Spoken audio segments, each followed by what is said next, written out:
Welcome back. So today we're back on the 47 Ford. We had leftover product from working on that green Vega over there, and we're going to just use that to spray on the grill here and take that grill one step closer to being painted. It's close. There were some spots that needed a little work. It's filthy again from sitting around, so we're going to get that cleaned up, get some more primer on that, and we'll probably look the bumper over and make a game plan on that as well to see what needs to be done. So, well, I just need to stop talking and we need to get to work, or this primer that's in the gun is going to turn into a pile of jello. So we better get after it. I'm Mike, and this is my car shop. Working out of a 100-year-old refurbished barn, bringing 35 years of experience to projects considered beyond repair. Vision, creativity, and problem solving are essential tools in this place. Watch as we transform junk into polished metal miracles. This is My Car's Shop.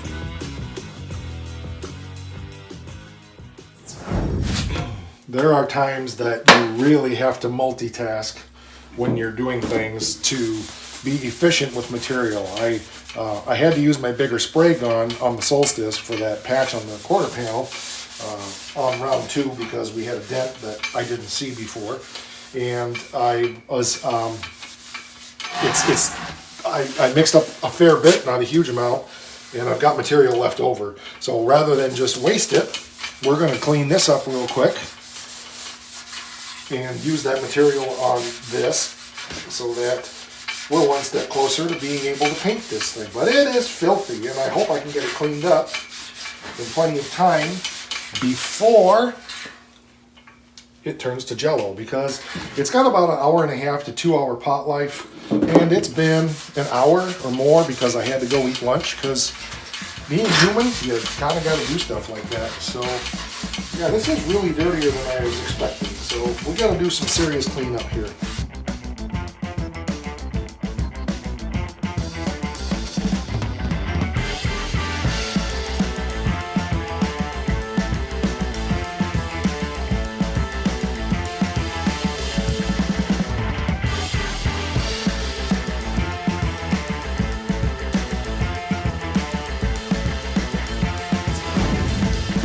Got it all wiped down with Prep-Sol, and we have to remember that a large part of this is covered, so I don't really care too much. It obviously is going to get painted, but I don't care about fixing every little imperfection. I only care about the parts that are visible, which is like here, and inside, here, down in there.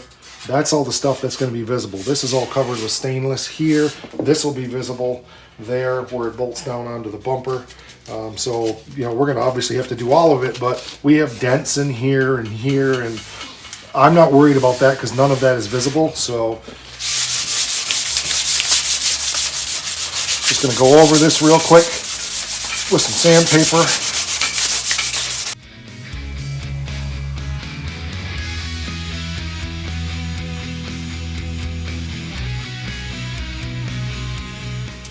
I have to admit, I am really excited to get this painted and get it back on the car, or get it on the car, whatever, and see it with the red grill and all of its stainless and chrome on. It's going to look killer.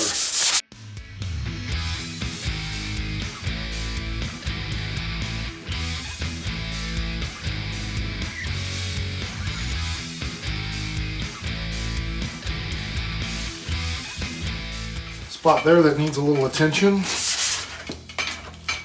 Don't be afraid to go through material as far as sandpaper goes. You can cost yourself so much time by trying to use the same piece of sandpaper all day instead of changing it regularly.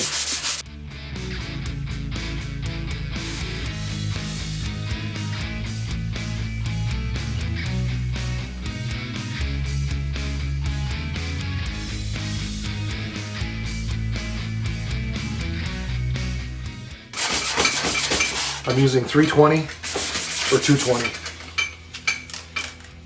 320. This grill is really close to being ready to paint.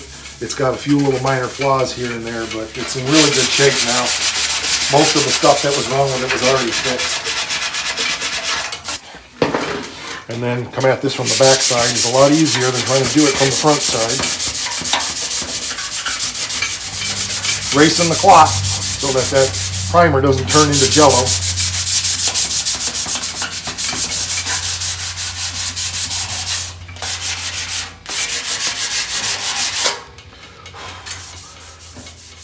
I don't remember how many years this thing has been in gray primer like this, but it's been a long time.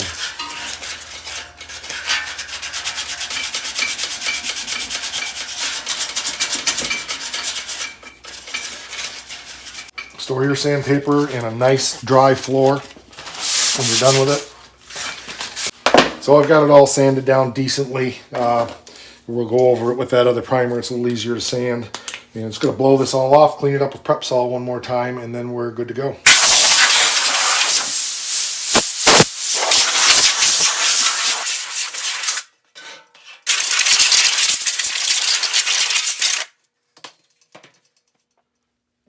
While I'm at it here, I'm going to go ahead and hit this with Etch Prime, and I'll do this with black Rust-Oleum before we paint the other side, but I think we'll just...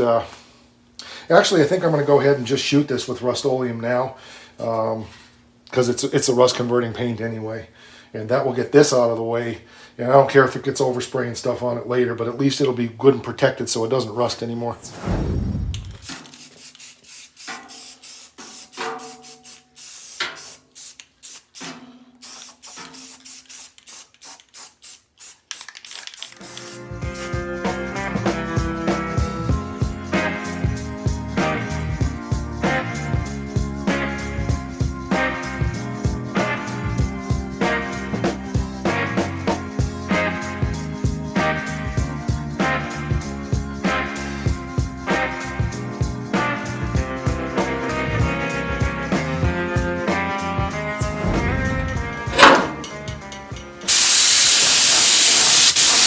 Oh, we may be screwed. It may have already solidified. Let me blow back in this, see what happens. So unfortunately, it had turned to jello before I got to it, so I just decided, since I got it all prepped and ready, I'm going to go ahead and clean it up, or go ahead and mix up some new primer. I'm going to just shoot it anyway.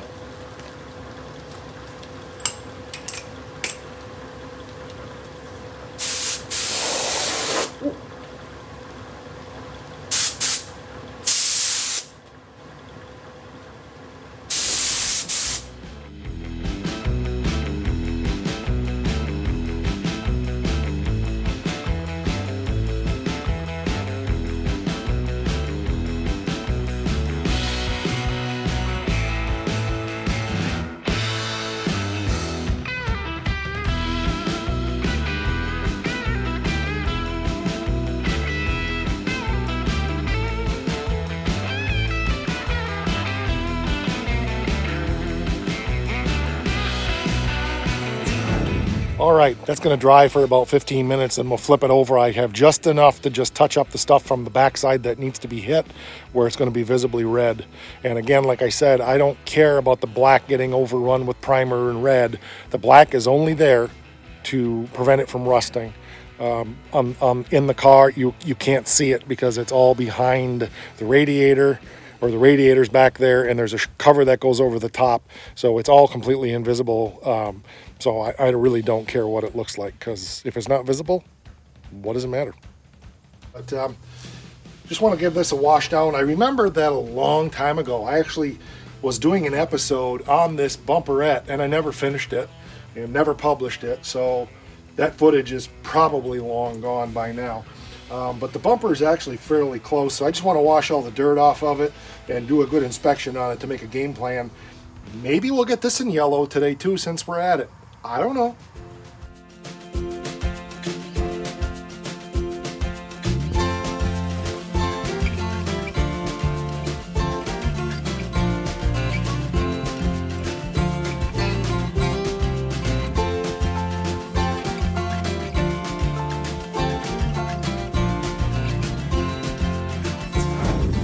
So same thing as before, I'm going to go ahead and shoot the back of this.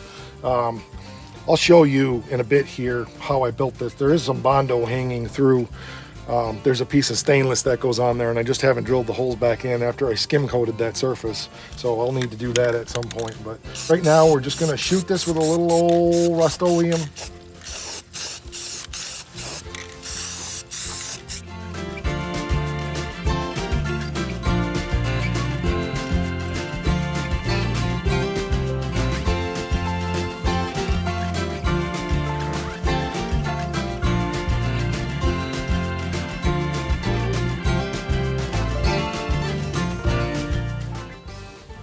I mixed a couple too many runs in this can. I'm gonna need to take this back to the store and complain. They're only supposed to mix 1 run per can, and I think I got 4 or 5 runs out of this can, so that's bad news. I don't think I've ever gone over how I made this, so I'm gonna do that real quick. So first of all, this is a little bumperette that I made for the front of the 47 Ford.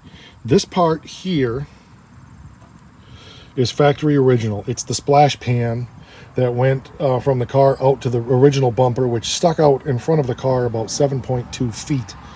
And I hated that look. I don't like the look of a 47 Ford, 48 Ford, 46 Ford bumper. So I decided to make my own bumperette. So I took this pan and I cut it off right here, as you can see, all the way down. Cut it off.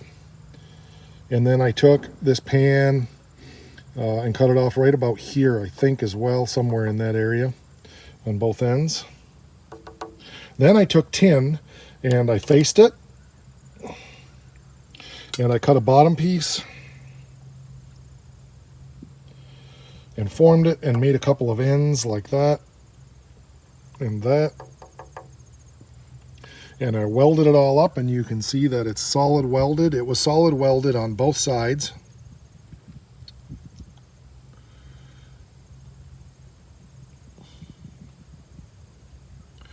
Take you to the other side, and then I did the same thing. I solid welded it on both sides.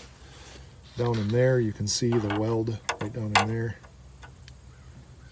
and it's welded all along. And of course the other side was metal finished and then skim coated and sanded and stuff. Also, this I believe was solid welded. I think it's solid welded on the inside, and I know it was solid welded on the outside. I'm pretty sure I did both on this as well.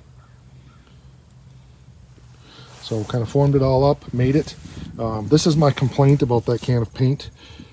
There's one of the runs they mixed in that can right there. There's another one they mixed in that can right there. Like I said, factory specification on that paint is 1 run per can. They screwed up bad, because this is about the 5th or 6th run I've had out of this can. So if we have enough primer to finish that, I'm not going to do the bumperette. If we have to mix more, I'll mix enough to do this and that.